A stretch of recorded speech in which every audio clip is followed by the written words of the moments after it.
What's up, guys? Since I did the wrap up for the S24, the small one, I want to do the wrap up with the older Galaxy devices against the S24 Ultra. What I've noticed, and I do have individual comparisons of all of these phones, and it's been, a minute since we got the S24 Ultra in. I just wanted to come back and just sort of make a reference point to the older, Galaxy flagship phones.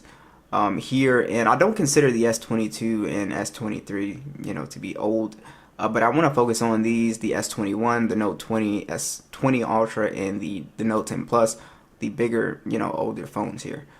Alright, so after comparing like all of these phones, the one thing that I noticed with the S24 Ultra is that how similar the display is compared to the rest of the phones. It's really not that different, even going all the way back to the Note 10 Plus. The Note 10 Plus still has 1440p display, a pretty high PPI. It's still got the same color profile.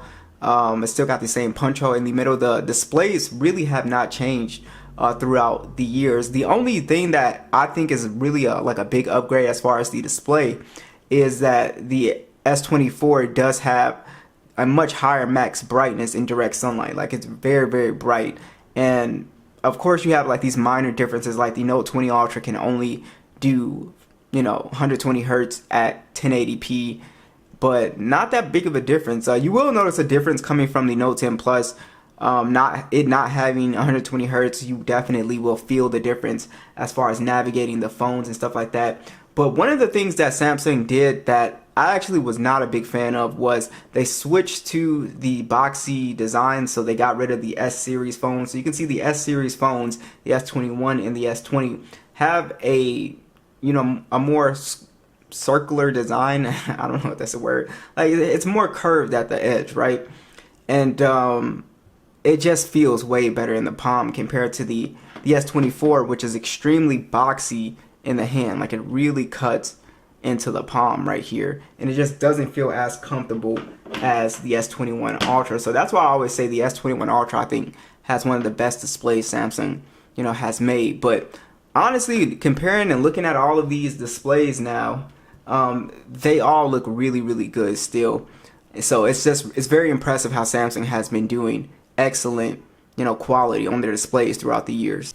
Now, also what I found fascinating is that for the average person, and not really for like the tech enthusiast and the gamer that's going to run benchmarks and all that stuff, for the average person, if you bought a flagship, I would say Snapdragon 845, it still is going to feel very similar to the latest chipset on the Galaxy S24. Even though we see like these huge jumps in terms of CPU, GPU, I think at around the Snapdragon 845 is where the phones are just so fast and animations and everything are so smooth. So even if we look at the Note 10 Plus, it's still really smooth and it still works really fast, even though it has a very low score in comparison to the S24 and the rest of the phones.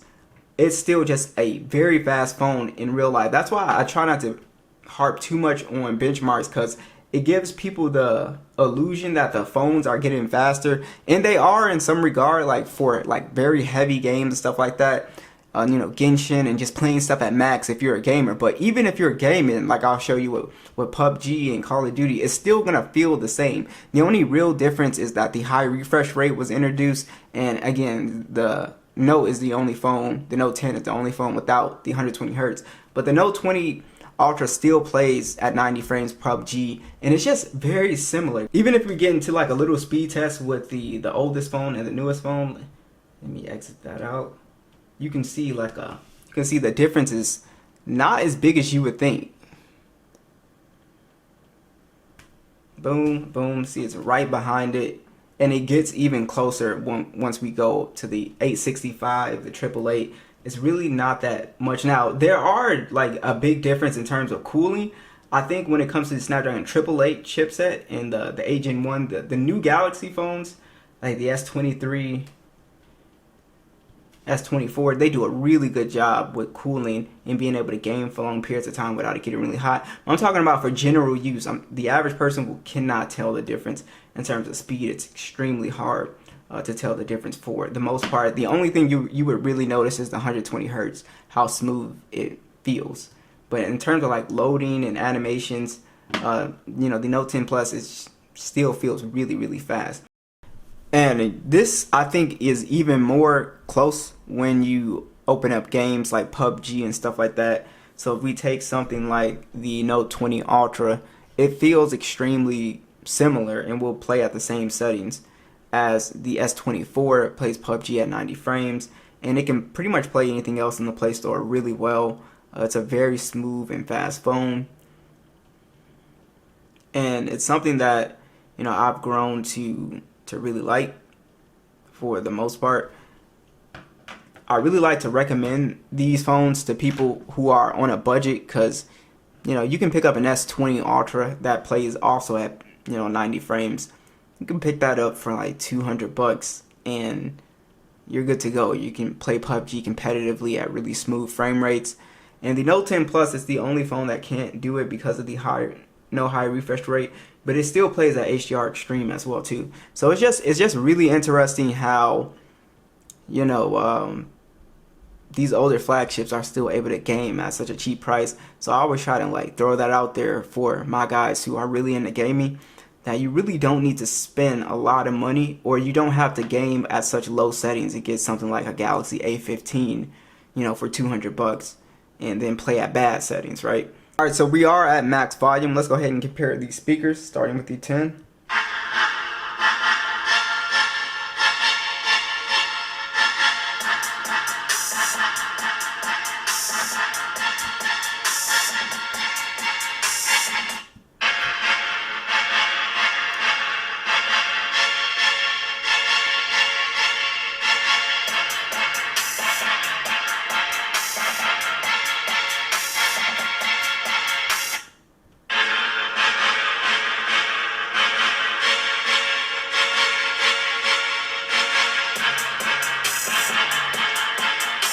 Alright, so the Note 20 definitely sounds much louder than the Note 10 S20.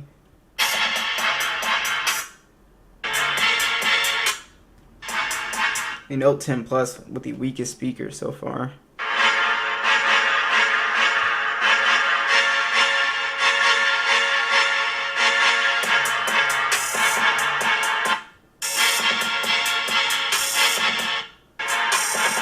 They sound pretty close as well.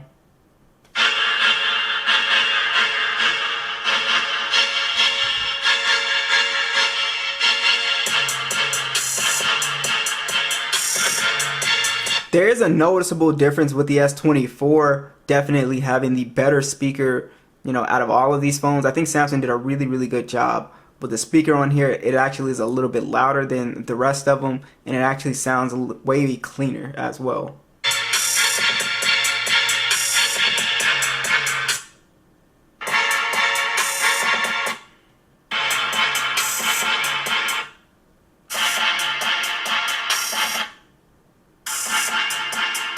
Yeah, so I would say the S24 and then the Note 20 and then the S21 Ultra, and then these two are pretty much tied. They almost sound identical. But yeah, really good speaker upgrade as far as the S24 goes. Very impressed. Now, let's talk about software. So software has not changed really at all. Like the Note 10 Plus is still stuck on Android 12. That was its last major OS update. But what I like that Samsung is doing with the S24 is that it gets 7 years of major OS updates, which I think is definitely a big deal. That is a lot of it's a lot of updates for the most part here. Some of the most that we've seen on a smartphone now, I think on par with Google, of course. But software wise, again, not that big of a deal. Like maybe a few years down the line, what I predict is going to happen is that One UI is going to get extremely AI heavy. And let me turn that brightness down. So we played around with some of the AI features, and they do work pretty well for the most part. And I think this is something that I think is just going to be implemented in the software more and more and more. So everything is going to be AI. You're going to see a lot of AI stuff. And I think some of the stuff is cool, like the circle to search, the live interpretation as well. So you can do that. The keyboard as well too, the voice recorder, being able to do transcripts pretty well, summarizing web pages, etc. The photo editor. It's also pretty decent. But I think this AI stuff is just the start, and I think down the line, a few years from now, the OS will be just super, super AI heavy, and I think they're gonna really be pushing that on us. But I think software-wise, they really have all the same stuff. Even if you go back to Android 12, this phone still has everything: desktop support, secure folders. It can still use Good Lock. There's almost no difference. You can't really tell the difference from just the oldest software. But I do think the AI stuff is probably the biggest change, and also them committing to very long software updates. Let's talk about hardware for a second here. So Samsung has made some very interesting hardware decisions over the past few years, and I think that I really like the curved display, and Samsung went away with it. I think the S21 did it the best. It's not like a dramatic curve like the Note 20 or the Note 10, but it's just a subtle curve, and it still gives the phone, I think, that premium feel. But they went completely flat, and I definitely understand that because it's easier to put a screen protector on, and a lot of people just like flat displays. So I definitely get that. And one thing that I really like, and I really like the Aura Glow color on the Note 10 Plus. I think it just looks really cool still. But yeah, the S Pen still works the same. It hasn't really changed that much. And don't forget, S21 does have the S Pen support as well. And yeah, hardware wise, I really like the direction they're going in. I just wish they would kind of go back to the the S21 design, being a little bit more friendly in the hand, I guess. Now, when we talk about the cameras, there have been some minor upgrades here and there. I think the zoom photography has gotten really good once you get to the S21 and up. It's just really good. It's noticeably better than the Note and the S21, and of course the Note 10 Plus.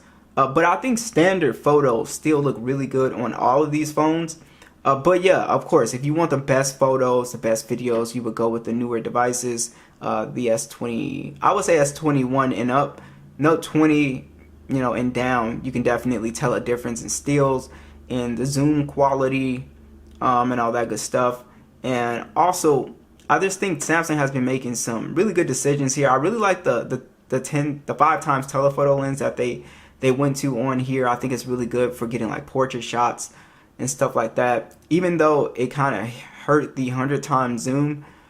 And yeah, I think low light photography has gotten better. The S24 has a really, really good camera system. It's very, very impressive. But I think for the average person, they'll notice a very minimal difference, in my opinion.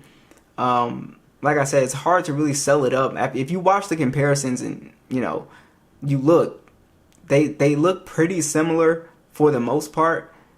But yeah, you will notice a difference. The S24, it can take really good photos in any type of lighting situation. But I noticed with the older phones, Note 10, S20, Note 20, I noticed with these phones that in low light, these phones will kind of suffer. But if you're in good lighting, these phones do a really good job. It's day in the life with the Note 10 Plus, and you can just look at the photos. It was just really, really impressive. And that the photos and video, it was pretty impressive. Low light, it did kind of okay. It wasn't as good as a little grainy and stuff like that, but in good lighting, this thing takes really good photos. So I would say if you take a lot of like low light photos, it's worth the upgrade. If you don't, I wouldn't really upgrade for it, honestly, because the Note 10 Plus, it did an excellent job. And same thing for the Note 20, S20.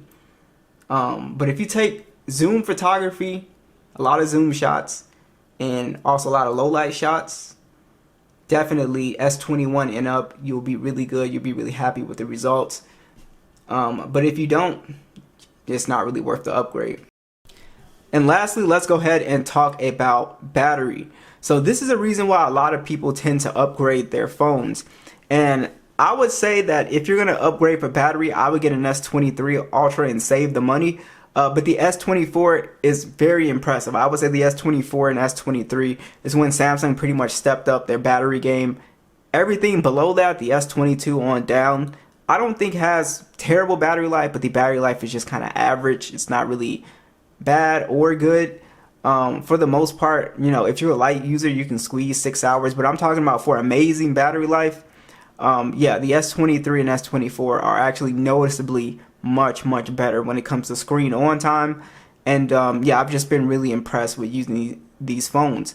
So be sure to let me know what you guys thought. Which phone are you guys using? Which phone are you guys holding on to? And I will catch you guys in the next one.